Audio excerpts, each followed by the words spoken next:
Info beer T V دیکھنے والوں کو السلام علیکم ناظرین۔ شیعہ اور سنی اسلام کے دو بڑے فرقے ہیں۔ سنی دنیا کے مسلمانوں کا 80% ہے، جبکہ اہل تشیع کی کل آبادی 20% ہے۔ پاکستان کی تقریباً 10 سے 15% آبادی کا تعلق شیعہ فرقے سے ہے، جبکہ ہزاروں سال سے یہ دونوں جماعتیں ایک دوسرے کے ساتھ رہتی نظر آ رہی ہیں، مگر اس کے باوجود ان دونوں جماعتوں کے درمیان ایک کافی گہری اور نہ ختم ہونے والی لکیر بھی دکھائی دیتی ہے۔ آج کی اس ویڈیو میں ہم ان دونوں جماعتوں کے درمیان کچھ ایسے اختلافات کا ذکر کریں گے جو کہ صدیوں سے ان کے درمیان میں موجود ہے۔ نمبر 1، سنی اور اہل تشیع کے درمیان پہلا اختلاف اس وقت پیش آیا جب آپ صلی اللہ علیہ وآلہ وسلم کے وصال کے بعد خلیفہ کو چننے کا مسئلہ درپیش تھا۔ ایک جماعت نے کہا کہ رسول اللہ صلی اللہ علیہ وآلہ وسلم کے بعد جانشین ان کے اپنے ہی خاندان سے ہونا چاہیے، جبکہ دوسری جماعت نے صحابہ اکرام میں سے خلیفہ چننے کا مشورہ دیا۔ آگے چل کر پہلا گروہ شیعہ کہلایا، جبکہ دوسرا گروہ وہ اہل سنت کے نام سے مشہور ہو گیا۔ نمبر 2، شیعہ حضرات کو تمام مسلمانوں سے الگ کرنے والا عمل ان کا ماتم ہے، جو کہ یہ لوگ محرم الحرام کے دنوں میں کرتے ہیں۔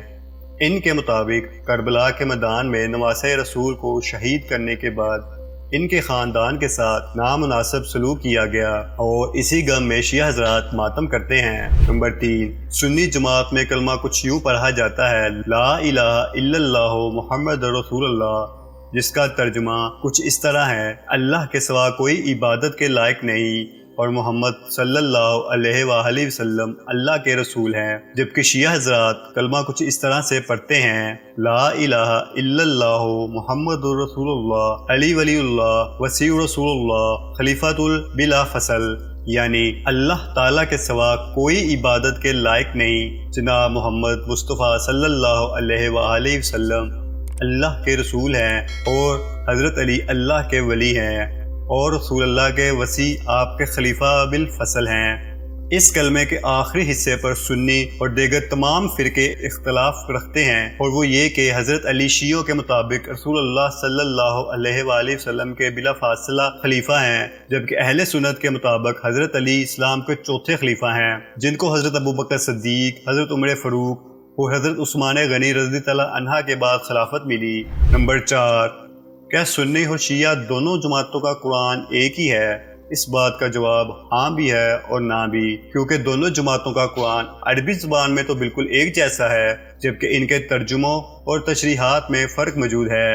نمبر 5، سنی فرقے سے تعلق رکھنے والے افراد حدیث کی روشنی میں دن میں 5 مرتبہ نماز ادا کرتے ہیں، جبکہ شیعہ حضرات بھی دن میں 5 نمازیں ہی پڑھتے ہیں، لیکن یہ اپنی بعض نمازیں ملا لیتے ہیں اور دن میں صرف 3 بار ہی ادائیگی کرتے ہیں۔ سنی جماعت ماہ رمضان کے دوران 20 رکعت نماز تراویح ادا کرتی ہے، جبکہ شیعہ حضرات نماز تراویح کو حضرت عمر رضی اللہ عنہ کی طرف سے ایجاد کردہ ایک بدعت خیال کرتے ہیں، اور چنانچہ وہ لوگ حضرت عمر کے بہت زیادہ خلاف ہیں، اس لیے ان کے ہاں نماز تراویح پڑھنے کا کوئی رواج نہیں ہے۔ نمبر 7، اہل تشیع حضرت علی رضی اللہ عنہ کو تمام انبیاء کرام سے افضل تسلیم کرتے ہیں، جس کے جواز میں وہ لوگ یہ حدیث بیان کرتے ہیں کہ نبی کریم حضرت محمد صلی اللہ علیہ وآلہ وسلم نے حضرت علی کو اپنا نفس اقرار دیا ہے، جبکہ سنی حضرات حضرت علی کو انبیاء کرام سے افضل تسلیم نہیں کرتے۔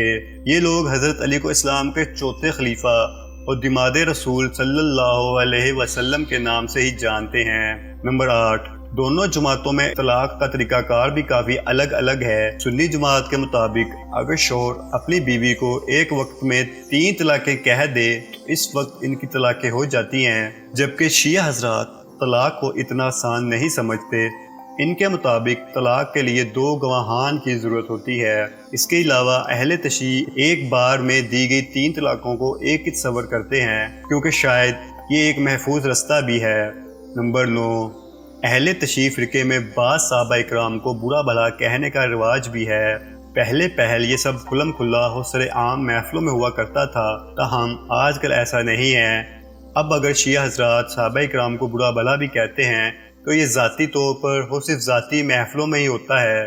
اس کے برعکس سنی حضرات تمام صحابہ اکرام کا یکساں طور پر احترام کرتے ہیں۔ نمبر 10، دونوں فرقے قرب قیامت میں حضرت امام مہدی کے ظہور پر یقین رکھتے ہیں، مگر شیعہ حضرات کے مطابق حضرت امام مہدی ان کے 12ویں امام ہیں جو کہ پیدا ہو چکے ہیں اور وہ کسی غار کے اندر پوشیدہ ہیں اور قرب قیامت میں وہ لوگوں کے سامنے ظاہر ہوں گے، جبکہ اہل سنت فرقے کے مطابق حضرت امام مہدی ابھی پیدا نہیں ہوئے اور انہوں نے ابھی پیدا ہو کر دنیا کے سامنے ظاہر ہونا ہے۔ یہ تھی ہماری آج کی ویڈیو۔ امید کرتے ہیں کہ آپ کو ہماری ویڈیو پسند آئی ہوگی۔